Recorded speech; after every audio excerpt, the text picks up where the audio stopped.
네, 이 밖에 외국 언론들도 오염수 방류에 대해서 주변 국가들의 분노를 살 것이라며 비판적인 보도를 쏟아냈습니다. 걱정입니다. 우리와 바다를 맞대고 있는 일본에서 원전 오염수를 방류하기로 했는데요.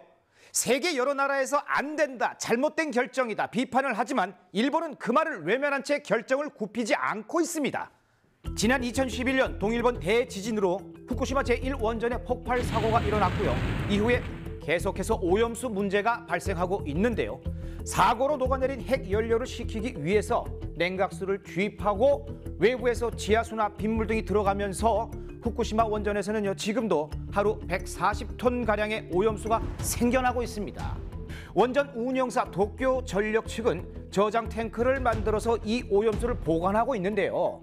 130만 톤 용량의 저장 탱크가 90% 넘게 차자 일본은 새로운 저장 공간을 만들지 않고 2년 뒤부터는 바다에 방류하겠다고 결정해버린 겁니다. 게다가 오염수를 보관할 때 방사성 물질을 정화했다면서 이 처리수라는 표현을 쓰는데요.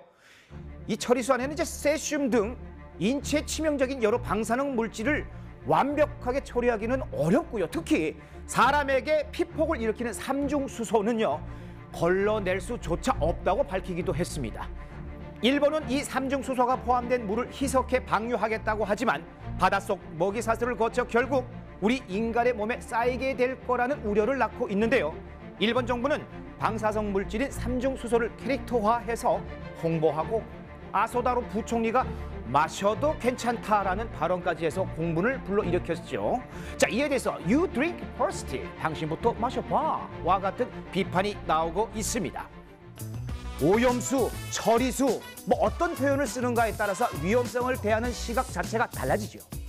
일본의 물타기용 처리수 표현을 그대로 사용하며 일본을 지지하는 나라도 있어서 오염수 방류를 막는 데 어려움이 예상됩니다. 자, 지구의 70%를 차지하는 바다. 이 모든 대륙이 바다로 연결돼 있죠. 방사능 오염수가 결국 우리 모두의 피해로 돌아올 수 있다는 사실. 자, 일본 정부가 꼭 깨닫기를 바랍니다.